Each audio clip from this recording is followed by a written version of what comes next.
ఒక సేవకుడికి మంచి భార్యగా నువ్వు ఉంటే నువ్వు దీవించబడతావు. ఆ సేవకుడు మాటగా నువ్వు వినకపోతే లోతు భార్య ఉప్పు స్తంభం అయిపోయి చిన్న వయసులో ఎందుకు నశించింది? 2 పిల్లల కంది పెళ్ళిళ్ళు చేసింది, వారికి పిల్లలు లేరు. అంటే మధ్య వయసులో ఇంచుమించు అప్పట్లో చిన్నప్పుడే మ్యారేజ్ అయ్యింది. ఇంచుమించు ఆమె వయసు నాకు తెలిసిన మట్టుగా ఓ 30 సంవత్సరాలు ఉంటాయేమో అనుకుంటున్నాను. చిన్న వయసులో పెళ్ళి అయితే అక్కడ అల్లుళ్ళు కూతుర్లు మాత్రమే ఉన్నారు తప్ప పిల్లలు లేరు అక్కడ. ఒక 30-35 వయసులోనే ఆమె ఉప్పు స్తంభం అయిపోయింది. ఈరోజు నీ భర్త మాట వినక, సేవకుడు మాట వినక మనశ్శాంతి లేకుండా చేస్తున్న ఒక సేవకురాలుగా నువ్వు ఉంటే వీడియో చూస్తే, నీ బ్రతుకు మార్చుకోకపోతే లోతు భార్య ఉప్పు స్తంభం అయిపోయినట్టు నీవు మధ్యలోనే నశించిపోవడానికి అవకాశం ఉంది. దేవుడు ఉగ్రత పాలవుతావో, నీ మనసు మార్చుకొని దేవుడు బంగారు పాదాలు పట్టుకొని బ్రతిమాలుకొని సేవకుణ్ణి, అయ్యా నన్ను క్షమించు, ఈ రోజు నుండి మంచి సేవ చేద్దాం, మన పిల్లల్ని బాగా చూద్దాం, మన కుటుంబంతో ఆశీర్వదించబడదామని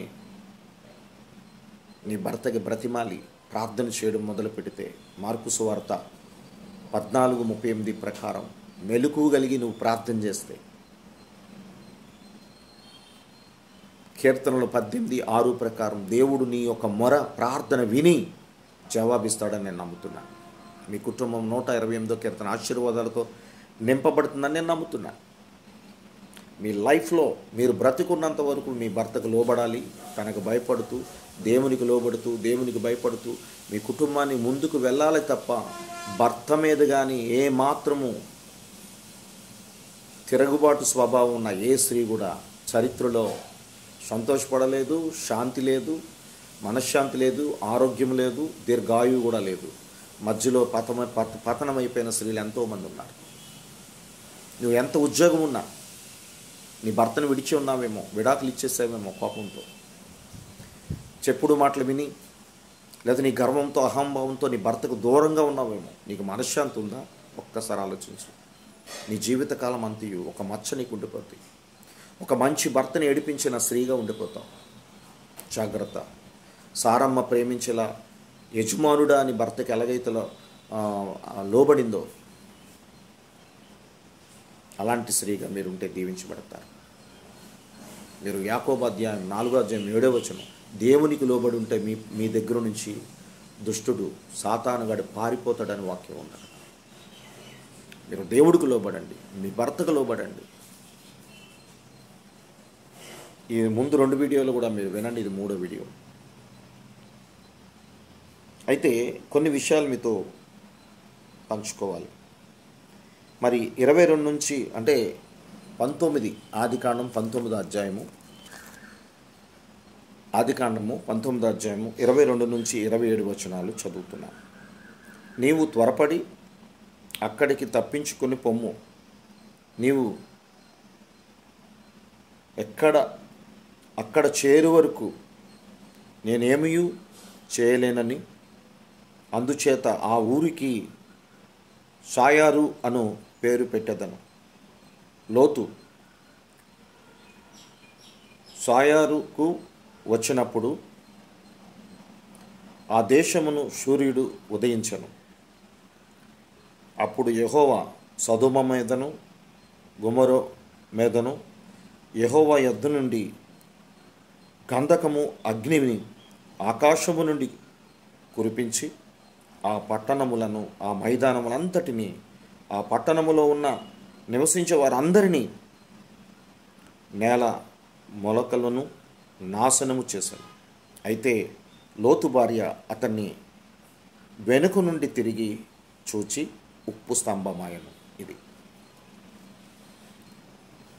దేవుడు కొంతమంది హృదయాలను చూస్తున్నాడు, అంతరంగం చూస్తున్నాడు. ఏ స్త్రీ భర్త మాట వింటుంది, ఏ స్త్రీ దేవుడికి లోబడి ఉంటుంది,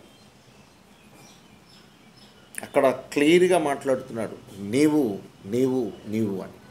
ఎందుకంటే వారి పరిస్థితులు అయిపోయాయి, తారుమారైపోయింది.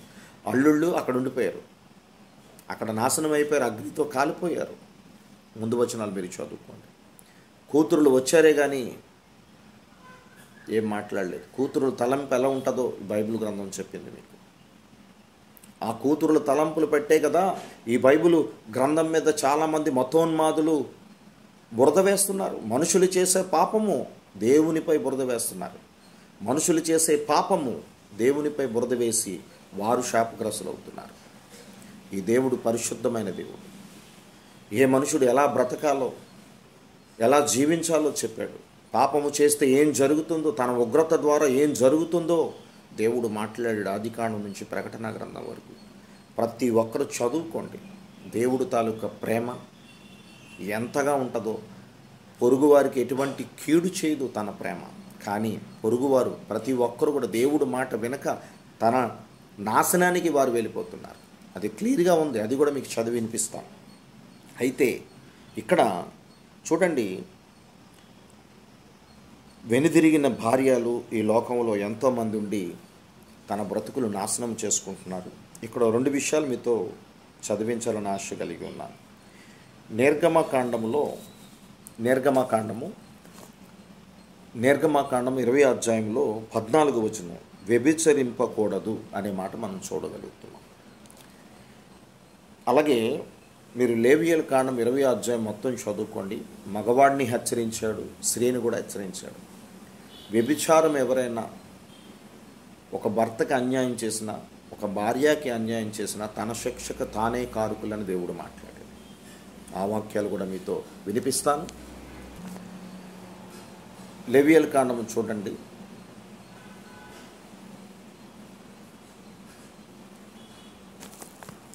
ఎవరైతే దేవుడు మాట వినరో మగవాడితో కూడా మాట్లాడాడు. చూడండి, లేవియల కాండంలో 9వ వచనములో లాస్ట్ లైన్ చదువుతున్నాను.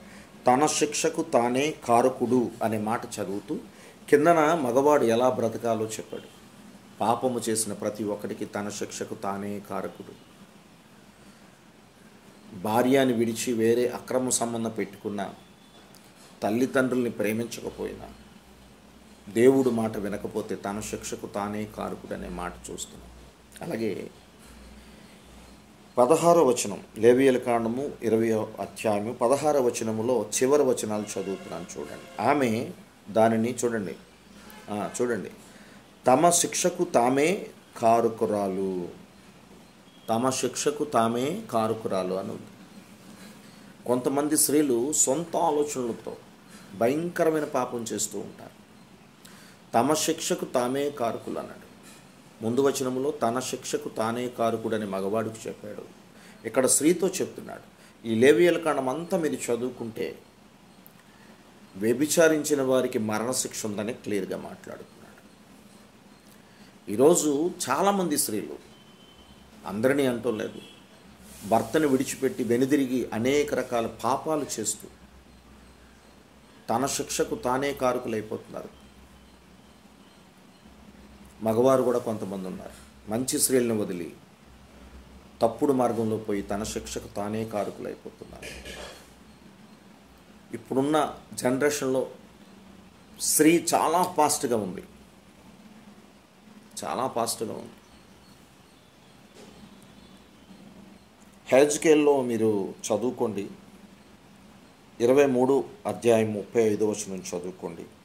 ఇర్మియా అధ్యాయంలో 5వ వచనం 9వ వచనం కూడా చదువుకోండి. అలాగే హెజ్కేల్లో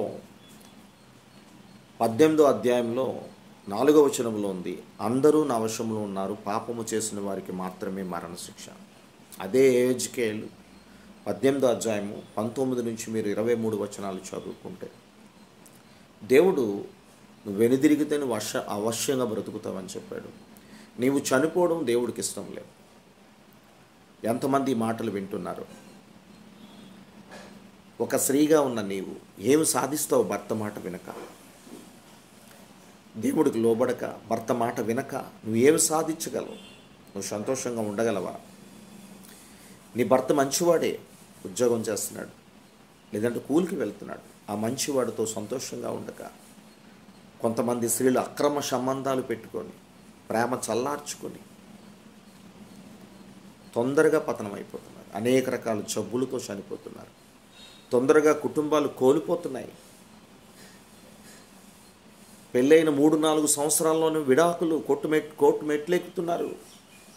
ఎంతమంది చెప్పినా వినటం లేదు. నా జీవితంలో మీకు ఒక మాట చెప్పాలి. దేవుడు వింటున్నాడు. కొన్ని కుటుంబాలు 12 సంవత్సరాలు దూరం అయిపోయినా దేవుడు మాటల ద్వారా మరలా వారు కలుసుకున్నారు.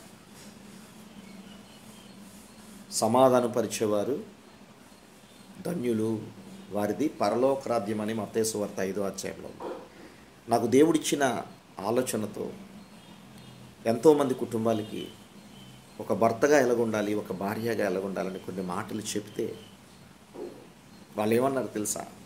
ఇగో మా అమ్మ నాన్న వల్ల మేము విడిపోయాం, ఇగో మా అత్తమామ వల్ల విడిపోయాం, ఇదిగో మాకు మధ్యలో చెప్పుడు మాటల వల్ల మేము విడిపోయాం, ఈ రోజు నుండి మేము బాగుంటాం సార్, ఆ దేవుణ్ణి నమ్ముకొని ముందుకు వెళతాం సార్ అని కొన్ని కుటుంబాలు, కొన్ని అన్య కుటుంబాలు కూడా కలుసుకున్నాయి.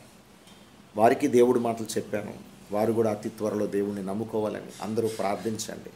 ఓ స్త్రీ, నీ భర్తని రక్షించుకుందువో లేవు, ఓ పురుషుడా నీ భార్యని రక్షించుకుందువో లేవు. మీ ఇద్దరు ఒక మాటతో ఉంటేనే 128వ కీర్తన ఆశీర్వాదాలు మీకు ఉంటాయి. ఈరోజు ముఖ్యంగా స్త్రీ, ఒక చెల్లిగా, ఒక కూతురుగా ఉన్న నీవు నీ కుటుంబాన్ని నువ్వు కట్టుకో. జ్ఞానము గల స్త్రీగా కట్టుకో. ఎన్ని బాధలు వచ్చినా, ఎన్ని శ్రమలు వచ్చినా, ఎంత దుఃఖం ఉన్నా, ఎన్ని రకాలు నిందించినా, ఎన్ని రకాలుగా అనుకున్నా, ఒక స్త్రీ సామెతలు 31వ అధ్యాయం చదువుకోండి. నీ భర్తతో ఎలాగుండాలో, నీ కుటుంబంలో ఎలాగుండాలో నీకు తెలుస్తుంది. దేవుణ్ణి తెలుసుకోండి, దేవుడికి లోబడండి, భర్తకు లోబడండి, భర్తను ప్రేమించండి, కుటుంబాలతో ఆశీర్వదించబడాలి అనే ఆశ మాది. God bless you all. ఈ వీడియో చూసిన ప్రతి ఒక్కరికి, పాప క్షమాపణ కోరుకున్న ప్రతి ఒక్కరిని దేవుడు రక్షించును గాక. God bless you all. Praise the Lord. మీ కుటుంబాన్ని 128వ కీర్తన ఆశీర్వాదాలతో నింపును గాక.